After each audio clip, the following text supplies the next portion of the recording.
Brought you by UTL solar 78,000కు subsidy పొందండి. సబ్సిడీతో UTL on grid solar system ను ఇన్స్టాల్ చేసుకోండి.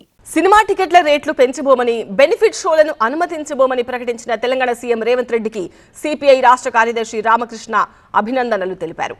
సీఎం రేవంత్ రెడ్డి తీసుకున్న నిర్ణయం మాదిరిగానే ఏపీ సీఎం చంద్రబాబు కూడా ఇదే ప్రకటన చేయాలని డిమాండ్ చేస్తున్నామన్నారు రామకృష్ణ. ముఖ్యమంత్రి రేవంత్ రెడ్డి గారిని మనస్ఫూర్తిగా అభినందిస్తూ ఉన్నాను. ఏదైతే సినిమా ఇండస్ట్రీ వాళ్ళు పెద్ద పెద్ద హీరోలతో అనేక రకాల సినిమాలు తీసి ఇవాళ వేల కోట్ల రూపాయలు వసూలు చేయడానికి ప్రజలపైన భారాలు మోపుతూ పదే పదే బ్లాక్ మార్కెట్ టైప్లో వాళ్ళు చేస్తూ ఉన్నారు. ఆ సినిమా టికెట్ రేట్లు పెంచుతూ ఉన్నారు. బెనిఫిట్ షోల పేరుతో వసూలు చేసుకుంటూ ఉన్నారు. ఎవరైతే ఫ్యాన్స్ ఉన్నారో పాపం ఫ్యాన్స్కి పెద్ద బెల్ట్ వేస్తున్నారు.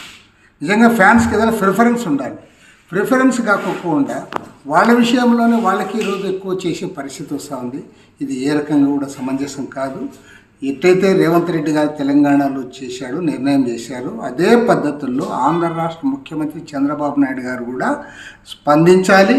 ఖచ్చితంగా బెనిఫిషియల్ రద్దు చేయాలి. టికెట్ రేట్లు పెంచుకునే దాన్ని కూడా రద్దు చేయాలని చెప్పి సిపిఐ తరఫున డిమాండ్ చేస్తా ఉన్నాం. Brought you by UTL solar 78,000కు సబ్సిడీ పొందండి. సబ్సిడీతో UTL on grid solar system ను ఇన్స్టాల్ చేసుకోండి.